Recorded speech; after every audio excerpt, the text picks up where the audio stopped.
या Pawar east India कंपनीनं महाराष्ट्रातलं ओबीसीचं आरक्षण संपवलेलं आहे आणि त्याला मुख्यमंत्री महोदय बळी पडलेले आहेत. हतबल होते महाराष्ट्राचे मुख्यमंत्री. एका बाजूला न्यायालयानं कठोर ताशेरे ओढले इथल्या शासनावर की याला टाइम बॉन्ड दिला, याला लवकर मुंबईच्या बाहेर काढा. एका बाजूला कोर्टाच्या निर्णयापुढे हतबल होते आणि दुसऱ्या बाजूला यांना मुंबईतून बाहेर कसं काढायचं यापुढे हतबल होते. या पवार ईस्ट इंडिया कंपनीनं महाराष्ट्रातलं ओबीसीचं आरक्षण संपवलेलं आहे आणि त्याला मुख्यमंत्री महोदय बळी पडलेले आहेत. हतबल होते महाराष्ट्राचे मुख्यमंत्री. महाराष्ट्राचे मुख्यमंत्री हतबल होते. एका बाजूला न्यायालयानं कठोर ताशेरे ओढले इथल्या शासनावर की याला टाइम बॉन्ड दिला, याला लवकर मुंबईच्या बाहेर काढा.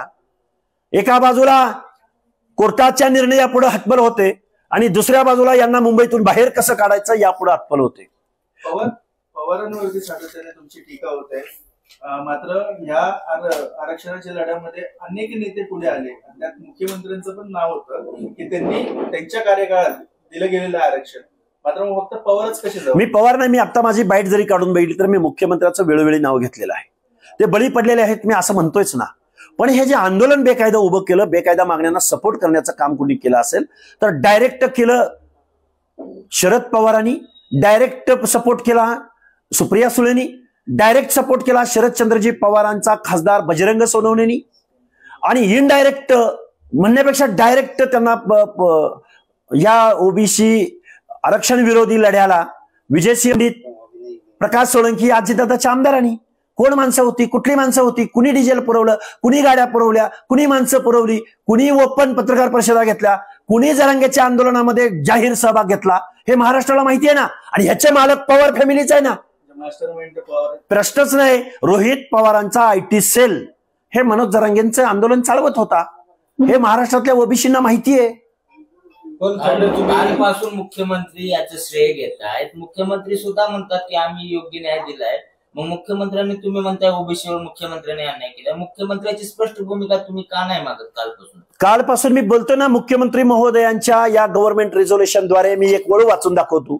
शासन निर्णय याच्या या शब्दाच्या वरचं जे काही याच्यामधली ओळ आहे ते मी तमाम महाराष्ट्रातल्या लोकांना, हा जे आर बेकायदा का आहे हे मी वारंवार का तुमच्या समोर मांडतोय. एक ओळ तुम्हाला ऍज इट इज वाचून दाखवतो.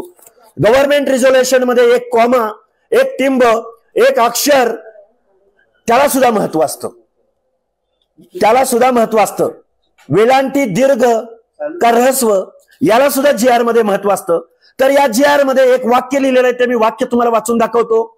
मराठा समाजास जात प्रमाणपत्र मिळण्याच्या प्रक्रियेत अधिक सुलभता यावी याकरता शासन खालील प्रमाणे निर्णय घेत आहे.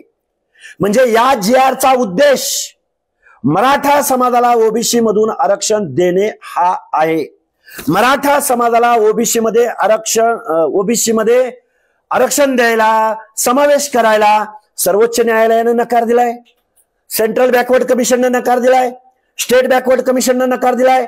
मराठा आणि कुणबी एकच आहेत असं मानायला वेगवेगळ्या हायकोर्टनी नकार दिलेला आहे.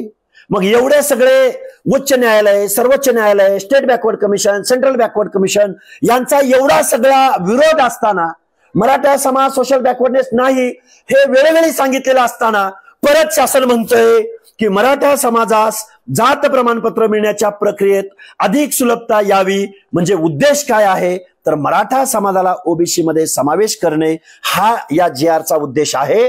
हा बेकायदा आहे, हा कोर्ट ऑफ कंटेम्प्ट आहे, हा शासन विरोध, या शासन मध्ये ओबीसीचं आरक्षण संपवणार आहे. आणि त्यामध्ये परत सगळ्या सोयऱ्यांना, नाते गोत्यांना, गावातल्या व्यक्तींना ज्याच्याकडे कुणब्याचं सर्टिफिकेट आहे त्याने जर एक ऍफिडेव्हिट दिलं तर त्या ऍफिडेव्हिटद्वारे त्या माणसाला हे सर्टिफिकेट मिळणार आहे. मग असं जर नात्यातलं, गोत्यातलं आणि कुळातल्या माणसांना जर हे आरक्षण द्यायचं म्हटलं तर ओबीसीचं आरक्षण आज रोजी संपलेलं आहे. आणि हे आरक्षण मिळाल्यानंतर याच मराठा समाजाला, याच कुणब्याचं सर्टिफिकेट घेऊन ओबीसी मध्ये येणाऱ्या या समाजाच्या स्पर्धेमध्ये गावगाड्यातला ओबीसी, गावगाड्यातला कारुनारू, गावगाड्यातला बलुता आलुता, भटक्या विमुक्त जाती जमातीमधले अप्रवर्गातल्या विमुक्त जाती, ब प्रवर्गातल्या भिक्षकरी समाज म्हणजे जोशी समाज, क प्रवर्गातला मेंढपाळ बांधव, ड प्रवर्गातला वंजारी, ही सगळी माणसं यांच्या स्पर्धेमध्ये टिकणार नाहीत. म्हणून मी वेळोवेळी सांगतोय की ओबीसीच्या आरक्षणाच्या नरडीचा घोट या GR-नं घेतलेला आहे. तुम्ही असं म्हणतात की ओबीसीच्या आरक्षणाचा नरडाचा घोट या तर दुसरीकडे बबनराव तायवाडे म्हणतात की ओबीसी आरक्षणाचं कुठलंही नुकसान या सगळ्या निर्णयामुळे झालं नाही. यामध्ये कुठेतरी ओबीसी नेत्यांमध्येच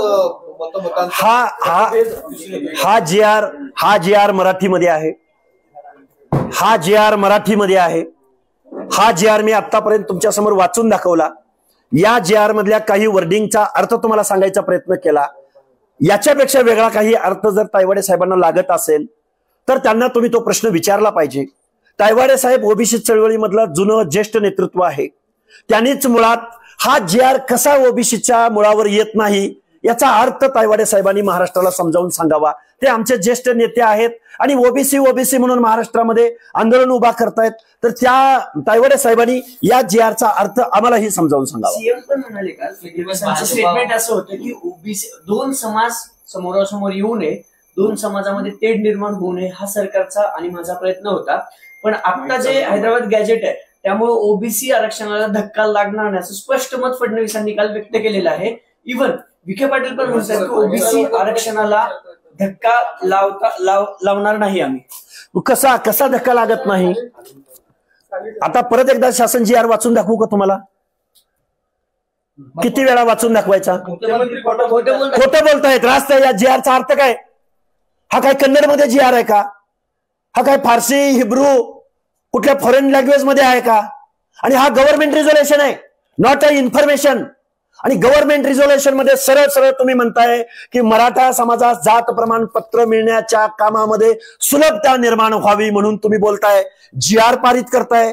असा GR या उपसमितीनं कुणाच्या सांगण्यावरून काढला? या प्रश्नाचं उत्तर ओबीसीना हवंय. स्टेट बॅकवर्ड कमिशननं तुम्हाला काही शिफारस केली का?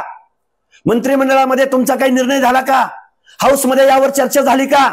या GRचा काय अर्थ निघतो? मी एक आंदोलक म्हणून, एक कार्यकर्ता म्हणून, ओबीसी चळवळीमध्ये काम करणारा माणूस म्हणून याचा अर्थ काय निघतो हे मुख्यमंत्री महोदयांनी आणि महाराष्ट्रामधल्या विखे पाटलांपासून उपसमिती, आणि उपसमिती मुळात बायस आहे. या उपसमितीवरती आरक्षणाचं धोरण माहीत असलेला एकही मंत्री, त्याचा ABCD सुद्धा माहीत नसलेला माणूस त्या उपसमितीमध्ये नव्हता. हा बायस आहे. हा ओबीसी, ही उपसमिती ओबीसी आरक्षण संपवणारी ही उपसमिती आहे. मराठा नेत्यांमध्ये सुद्धा याच्याबद्दल संभ्रम आहे.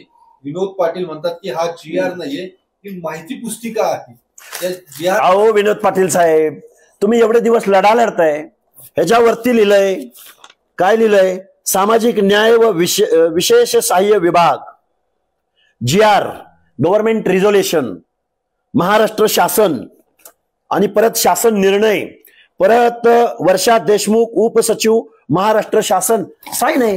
हे कशी इन्फॉर्मेशन असेल? पण दिला होता वाशिम. अरे हो ना, मग GR आहे ना. मग खोटं बोलतायत का? जरंगेनं खोटं बोलतायत का? मग नाही बघा, एक स्पष्ट करा, फसवणूक ओबीसी समाजाची झाली का फसवणूक मराठा समाजाची? हो, मग विनोद पाटलांना असं म्हणायचंय का ही फक्त माहिती आहे आणि हा GR नाही असं म्हणायचंय का? त्यांना त्यांची फसवणूक झाली असेल. अरे हा GR म्हणतोय ना, खोटं बोलतोय का शासन? मग खोटं बोलला असेल तर आम्हाला आनंद होईल, पण GR आहे ना हा GR खोटा आहे असं विनोद पाटलांना म्हणायचंय का? तुमची की मराठा समाजाची? अरे हा GR म्हटल्यानंतर ओबीसीची फसवणूक आहे ना यामध्ये. GR आहे ना हा. आता पुढे काय? हे बघा, आमच्या समोर दोन पर्याय आहेत. आमची न्यायालयीन लढाई लढणारे आमची एक टीम आहे. त्यामध्ये ऍडव्होकेट मंगेश ससाने, मृणाल ढोले पाटील त्यांची टीम आहे न्यायालयीन लढाई लढणारी. त्याचबरोबर आम्ही रस्त्यावरची लढाई लढू. ज्या शासनाला झुंडीची भाषा कळत असेल आणि झुंडीद्वारे मुंबईमधला सामान्य माणूस वेटीस धरून जर आरक्षण मिळवता येतं, जर GR पारित करून घेता येत असतील, तर मला वाटतं यांना झुंडीचीच भाषा कळते.